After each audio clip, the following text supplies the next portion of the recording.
태영님이 다음 달에 싱가포르 여행 가는데 환전에 대한 팁이 있을까요? 네, 좋은 질문을 하셨는데 이게 나라마다 조금 달라요. 달러라든지 유로라든지 아니면은 뭐 일본 옌 같은 경우는 워낙에 보유하고 있는 금액이 많고 해서 현금 들고 가서 환전을 해도 막 그렇게 나쁜 환율을 적용받지는 않는데, 만약에 좀 흔치 않은 화폐 있잖아요. 아까 뭐 싱가포르 달러 상대적으로 이렇게 많이는 안 바꾸는 경우인데, 그런 경우는 그냥 현지 ATM에서 돈을 찾는 게 제일 좋아요. 그리고 그냥 웬만한 거는 신용카드로 결제를 하세요. 그게 제일 사실 편해요. 나중에 계산하기도 편하고, 물론 수수료를 좀 떼기는 하는데 카드에 따라서 다르지만, 제가 갖고 있는 아멕스 같은 경우는 해외에서 돈을 쓰면 포인트를, 마일리지를 2배로 적립을 해주거든요. 그래서 저는 뭐 그냥 무난하게 쓰고 있고, 면세점 같은 데 가서 이제 카드로, 신용카드로 결제를 할 때 한국 우리나라 원으로 결제하겠습니까? 아니면 현지 화폐로 하겠습니까? 할 때 우리나라 원으로 이렇게 선택을 해야지 조금 더 괜찮은 환율을 적용받을 수 있다고 해요.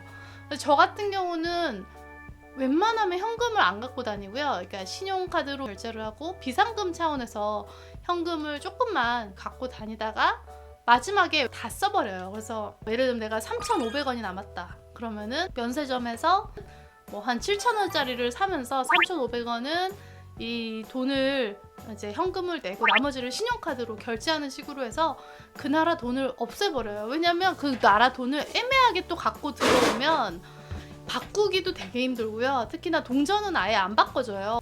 수진님이 휴대폰을 로밍에 갔냐고 물어보셨는데, 지난 10몇 년간의 변천사를 먼저 말씀을 해드릴게요. 제가 여행을 처음 갔을 때 거의 2001년이죠. 국제전화라는 게, 또는 로밍이라는 거는 굉장히 비싸고, 그래서 감히 하지 못할 그런 거였어요. 그래서 웬만하면 그냥 불편해도 그냥 여행을 하거나, 만약에 장기로 여행을 한다? 그러면 이제 유심을 샀었거든요. 그래서 2007년인가 과테말라 여행을 갔었을 때는 과테말라에 유심을 샀었어요. 그때는 폴더폰이었잖아요. 주로 현지 친구들하고 통화하는 목적이었지. 여행지에는 다 PC방이 있었어요. 사람들이 다 거기서 이메일 체크하고, 거기서 이제 국제전화를 하면 기계에 몇 분 몇 초 통화했는지 잡혀서 그만큼 돈을 지불을 했었거든요.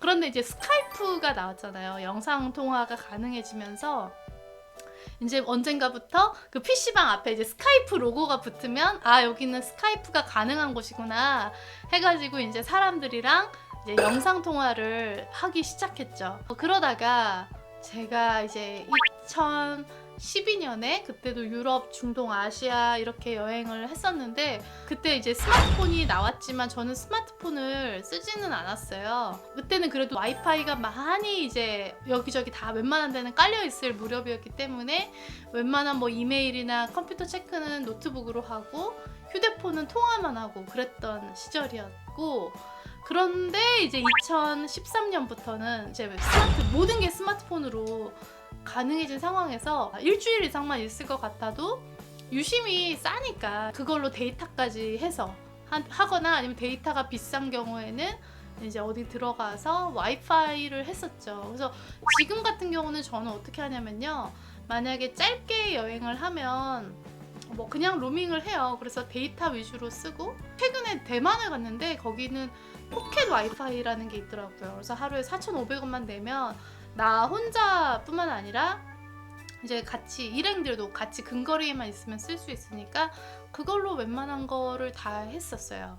그래서 어디를 가느냐도 중요하지만 기간을 얼마나 갈 것이냐. 왜냐면 로밍하면 SK텔레콤 같은 경우는 하루에 9,900원이잖아요. 이게 싼 돈이 아니잖아요. 그래서 웬만하면 그냥 와이파이로 버티거나, 아니면 내가 거기에 좀 있을 것 같다 그러면 데이터가 되는 심카드를 산다거나, 이거는 국가별로 방법을 달리하면 좋을 것 같아요.